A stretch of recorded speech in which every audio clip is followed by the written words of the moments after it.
自1985年獲封 Chicken Doctor 之後，點樣揀雞，點樣做雞，了然於心，做到人雞合一。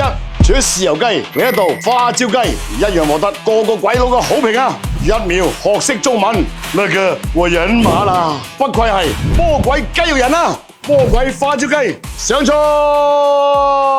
嗱，雞嘅百科全書第2章第3節花椒雞，細本地雞啊，唔係好大就係靚雞啊！咁當然啦，你成日都幫我拗頸啊，屋企嘅家養嘅或者係農村跑地嗰啲，大佬市場冇咁多啲嘢，但我哋只能揀呢啲標準啊！嗱，今日咧將花椒點樣焗雞演繹俾大家睇，幾個菜咧我從來冇教過人哋。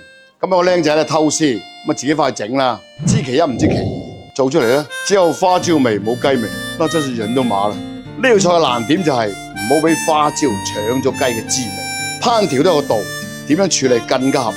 按阿樂哥配比，包你哋咧肉麻有雞味，我鹽咗隻雞先啦，糖啦少得啦，太甜就唔好食嘅。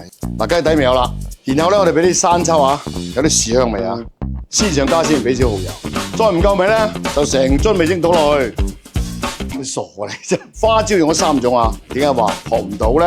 因為攞3種佢就攞得1種，肯定冇乜味啦。首先係鮮花椒啊，第2種紅花椒啊，特別係雲貴村嘅花椒最靚，放幾粒落去。第3個青花椒，傳統嗰陣啊，鄉下地方牙痛，執粒花椒落去，佢可以起到止痛嘅作用。3種花椒缺一不可，放一半落去。好啦，撈勻啊，聽佢啲花椒香味咧滲喺雞裏邊啊，加緊8角落去啦。最後一步芝麻油啊，雞油。雞喺醃製過程中咧係會乾身嘅，有油咧起啲雞汁保持佢，雞更加香啲。醃雞我哋醃15分鐘。咁啊，首先咧揀鑊咧，一定要揀隻鑊大過隻雞。如果細過隻雞嘅鑊，調夠咗。好，俾油先啦，然後咧放啲雞油啊，椰咗先。雞油3把啦，上雞油香味，啲薑啦嚇，炒到雞油同啲薑咧香。嗱，呢度講咧雞同薑葱都好親嚇，放底咧聽到啲葱香味啊。嗱，啲雞唔使落蒜㗎，就薑葱得啦嚇。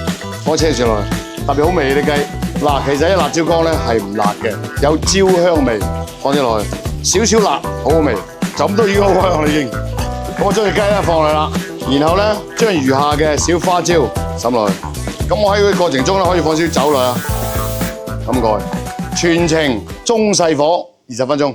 好啦，而家過咗18分鐘，我哋留翻2分鐘時間，燒慢啲，整得更加香啲。因為愛所以愛，你邊煮咁開心嘅大佬？OK 得啦。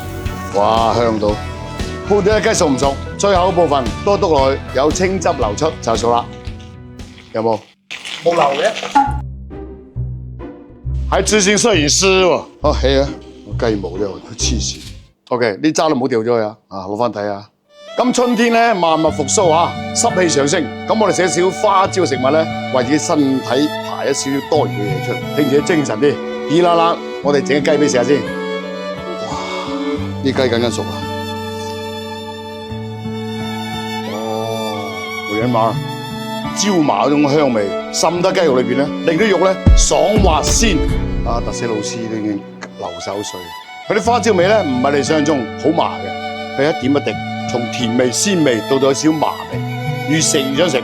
成功係必然嘅，唔係鬼佬未食過好嘢。本身落嗰隻花椒雞就係好嘢。